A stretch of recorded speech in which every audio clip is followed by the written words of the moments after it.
Uncultured, অশিক্ষিত, under matric এই খালেদা জিয়ার রাজনৈতিক প্রজ্ঞা, রাজনৈতিক শিষ্টাচার যে কত বড়, কত টেকনিক্যাল, কত ডিপ্লোম্যাটিক, তা আজকে আপনাদেরকে একটু বলার জন্যই হাজির। সাবেক প্রধানমন্ত্রী এবং বৃহৎ রাজনৈতিক দল বাংলাদেশ জাতীয়তাবাদী দলের চেয়ারপারসন বেগম খালেদা জিয়া আনকালচার্ড, অশিক্ষিত, আন্ডার মেট্রিক অথবা গ্রামের ঘেয় ভূত, কত ধরনের ট্রল যে আমরা বিগত 17 বছর বিগত সরকারের নেতাকর্মীদের মুখ থেকে শুনেছি, তার কোনো হিসাব নেই।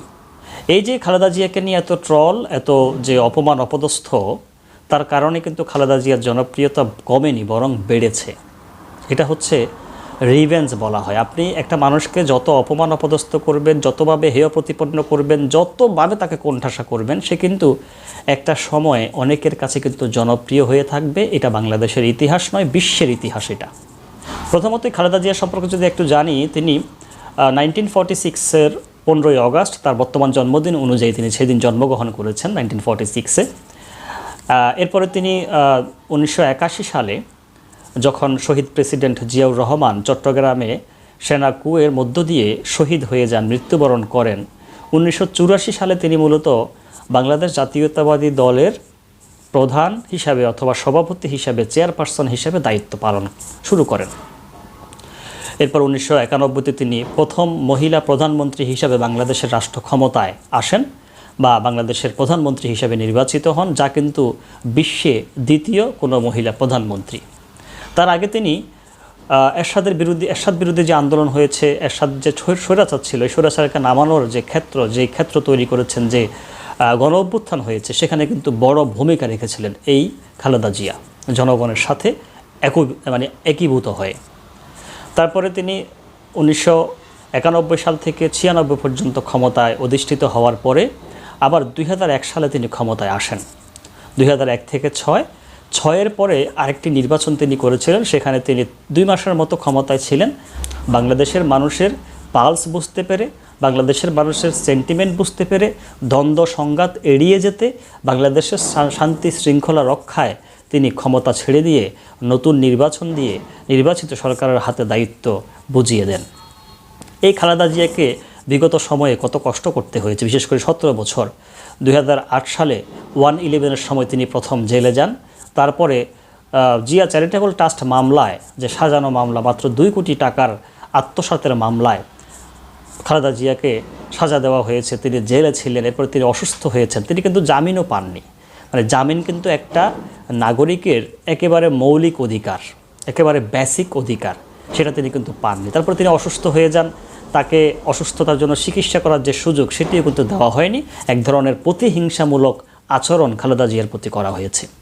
বাংলাদেশের এই সাবেক প্রধানমন্ত্রী এবং বিএনপির চেয়ারপারসন কতটা উদার, কতটা মানবিক, কতটা রাজনৈতিক প্রজ্ঞা নিয়ে থাকেন, তার উদাহরণ হিসাবে যদি বলি, গত পরশুদিন আমরা দেখেছি যে অন্তর্বর্তী সরকারের প্রধান উপদেষ্টা ডক্টর ইউনূস দায়িত্ব গ্রহণ করার পর থেকে বিএনপির নেতৃস্থানীয় যারা কেন্দ্রীয় নেতা রয়েছেন, স্থায়ী কমিটির সদস্য রয়েছেন, তারা ডক্টর ইউনূসের 14 গোষ্ঠী উদ্ধার করে ফেলতেছেন। তাকে তার ফ্যামিলিগত, তার ব্যক্তিগত বিষয় নিয়ে কথা বলা, এবং কি নির্বাচন কেন দিচ্ছেন, এক কথায় ডক্টর ইউনূসকে শত্রু হিসেবে দাঁড় করিয়ে দিয়েছেন বিএনপির নেতারা। সেই জায়গায় খালেদা জিয়া গতকালকে 2টি কথা উচ্চারণ করেছেন। প্রথমত তিনি যে বলেছেন যে ডক্টর ইউনূস বা অন্তর্বর্তী সরকার তো আমাদের প্রতিদ্বন্দ্বী নয়, কেন আমরা তার বিরুদ্ধে বিষোদ্গার করছি? ডক্টর ইউনূস কি বা অন্তর্বর্তী সরকার কি আমাদের এন্ট্রি পার্টি? তিনি এই প্রশ্নটা রেখেছিলেন স্থায়ী কমিটির বৈঠকে বা তার নেতাদের উদ্দেশ্যে। আরেকটা বিষয় বেগম খালেদা জিয়া খুবই আশাহত হয়েছেন বা রাগ করেছেন, সেটা হচ্ছে গিয়ে ডক্টর ইউনূসের বিরুদ্ধে অথবা অন্তর্বর্তী সরকারের বিরুদ্ধে বিএনপি আন্দোলন করবে অথবা সংগ্রাম করবে, এ বিষয়ে তিনি কষ্ট পেয়েছেন অথবা তিনি রাগ করেছেন। তার যুক্তি হচ্ছে গিয়ে ডক্টর ইউনূসকে তো আসলে আমরা বাংলাদেশিরা চিনতে না পারলেও এই অশিক্ষিত, এই আনকালচার্ড, এই আন্ডার মেট্রিক খালেদা জিয়া ঠিকই চিনেছেন, ঠিকই তিনি রাজনৈতিক প্রজ্ঞার পরিচয় দিয়েছেন। এটা কিন্তু একটা শান্তির বার্তা। বারবার যে শান্তির বার্তাগুলো দিয়েছেন বেগম খালেদা জিয়া বাংলাদেশের মানুষকে শান্তিতে রাখার জন্য, বাংলাদেশের কল্যাণের জন্য, বাংলাদেশের রাজনীতির স্থিতিশীলতা রক্ষার জন্য, সেই বার্তাতে তিনি আবারও নেতাকর্মীদেরকে ডক্টর ইউনূসের বিষয়ে দিয়েছেন যে তাকে নিয়ে আন্দোলন করতে হবে কেন, সরকারের বিরুদ্ধে আন্দোলন কেন করবে, যদি কোনো সমস্যা থাকে, যদি সেটি জনকল্যাণের বিপরীত হয় তাহলে আলোচনার টেবিলে বসে সেটা সমাধান করুন। কিন্তু তার বিরুদ্ধে আন্দোলন করবেন, তাকে প্রতিদ্বন্দ্বী ভাববেন, তার বিরুদ্ধে বিষোদ্গার করবেন, তার ব্যক্তিগত বিষয় নিয়ে ঘাটাঘাটি করবেন, তাকে খ্রিস্টান বানাবেন, ইহুদি বানাবেন, হিন্দু বানিয়ে ফেলবেন, এই বিষয়গুলোর ক্ষেত্রে খালেদা জিয়া কঠোর বার্তা দেওয়ার পরেই আজকে সম্ভবত বা কালকে সকালে লন্ডনে তারেক জিয়ার সাথে একটা বৈঠক হতে পারে। তার মানে খালেদা জিয়াকে আমরা যে আসলে অশিক্ষিত বলি, আনকালচার্ড বলি, আন্ডার মেট্রিক বলি, আমাদের বাংলাদেশে এরকম আনকালচার্ড, এরকম আন্ডার মেট্রিক, এরকম জ্ঞেয়ভূত বেশি বেশি দরকার।